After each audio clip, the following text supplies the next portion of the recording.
Hello everyone, welcome back to the channel. I'm truly excited to have you here because today we are going to dive deep into one of the most important and often challenging aspects of spiritual practice: persistence.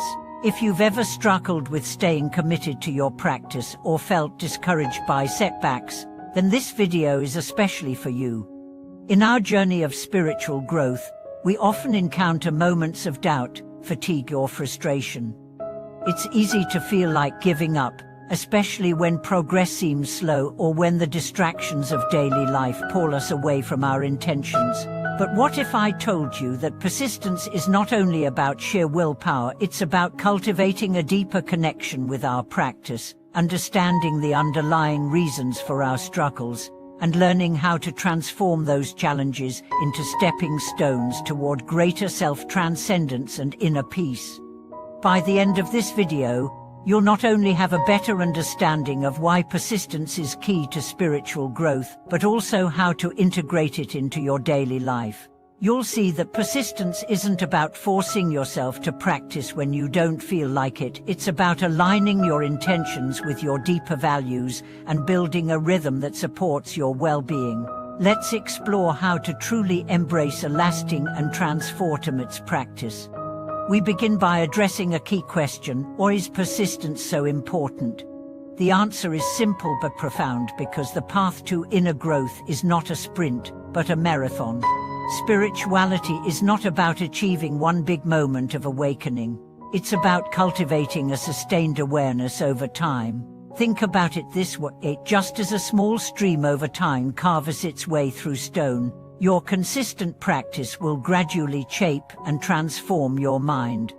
But let's be honest, persistence doesn't come easily. In fact, most of us experience moments when it feels almost impossible to stay on course. We have busy lives, we face personal challenges, we experience doubts about whether the effort is even worth it. So, how do we overcome these obstacles? The key is understanding that persistence in spiritual practice doesn't mean practicing all the time without interruption.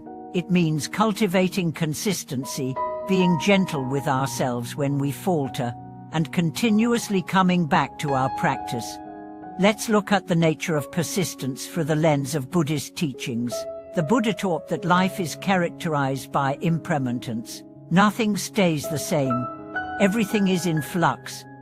This includes our practice. Some days we feel deeply connected to our practice, and other days we feel distracted or discouraged. Recognizing this impermanence allows us to let go of the expectation that every moment of practice will be perfect or full of insight. Instead, persistence becomes about returning again and again to the practice, no matter how we feel. You see, in our modern world, we are often conditioned to expect quick results. We want to see tangible evidence of our efforts, whether in terms of personal growth, financial success, or social recognition. But spiritual growth is different. It doesn't always show up as a measurable achievement. It manifests in subtler ways like greater patience, deeper peace, and a kinder heart. To truly persist, we must accept that the fruits of our practice will ripen gradually. It's like planting a tree. At first, you don't see much progress, but as the seasons pass, the tree begins to grow, and with patience, it bears fruit. Similarly, in our practice, we often don't see immediate results, but over time, the effects of consistent effort accumulate, leading us to deeper states of awareness and understanding. One of the greatest challenges to persistence is the ego's desire for instant gratification. The ego wants to feel good now. It wants immediate satisfaction, whether from external rewards or internal recognition. But persistence in spiritual practice is an antidote to this impulse. It teaches us to look beyond the fleeting desires of the ego and to focus on the deeper, long-term transformation that comes from consistent effort. So how can we cultivate persistence in our practice? First, we must set realistic expectations. It's important to remember that spiritual practice is a long-term commitment. There will be highs and lows, moments of insight, and moments of confusion. We don't need to aim for perfection. What matters is showing up every day, even when it's difficult. Persistence is about consistency, not perfection. Second, we need to create a supportive environment. Whether that means joining a spiritual community, finding a mentor, or simply setting up a dedicated space for practice, having external support can make a huge difference. When we are surrounded by others who share the same intentions, it becomes easier to stay motivated and to remain on the path. Third, we must learn to embrace setbacks as part of the journey.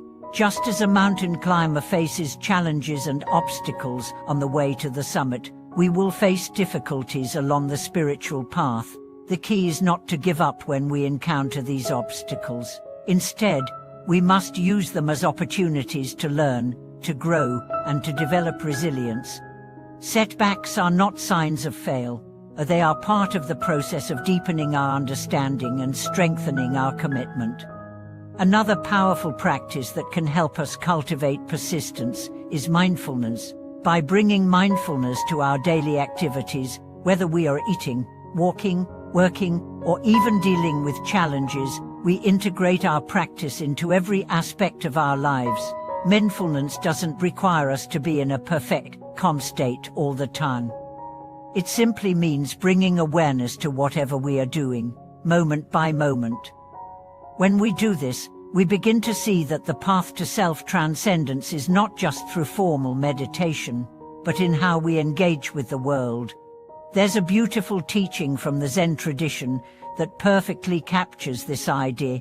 Before enlightenment, chop wood, carry water. After enlightenment, chop wood, carry water. This teaching emphasizes that the process of awakening is not separate from our daily life. The same activities that we engage in every day, working, eating, talking, even facing challenges, can become part of our spiritual practice. It's about bringing mindfulness, presence, and intention to everything we do, no matter how mundane it may seem. I want to share a story about a monk named Master Liang, who dedicated his life to teaching meditation. One of his students came to him one day, frustrated. "Master," he said, "I've been practicing for years, but I still don't feel enlightened. Why is it taking so long?" Her Master Liang smiled and replied, "When you plant a seed, it doesn't immediately grow into a tree. It needs time, care, and patience. Trust in the process, and it will grow in its own time." This story illustrates an essential point. Spiritual growth is a process. It's a journey that takes time. And while we may not see immediate results, if we remain committed, our efforts will bear fruit. Persistence is about trusting in the process, even when it feels like nothing is happening. Ultimately, persistence is about returning to our practice, no matter what. It's about letting go of the desire for quick results and focusing on the deeper, longer-term transformation that comes from steady effort. It's about showing up every day, even when we don't feel like it, and allowing our practice to shape us over time. So, as we conclude this video, I want to remind you that your path is your own. It's not about comparing yourself to others or trying to be perfect. It's about staying true to your intention, cultivating patience, and trusting in the process. Persistence is not a burden, it's a gift that will carry you through the challenges and lead you to greater self-understanding and peace. Thank you so much for watching this video. I hope it has inspired you to cultivate persistence in your own practice. If you have any thoughts or questions, I'd love to hear them in the comments below. Let's support each other on this journey. If you found this video valuable, please like, subscribe, and share it with someone who might benefit from these reflections. I'll see you in the next video.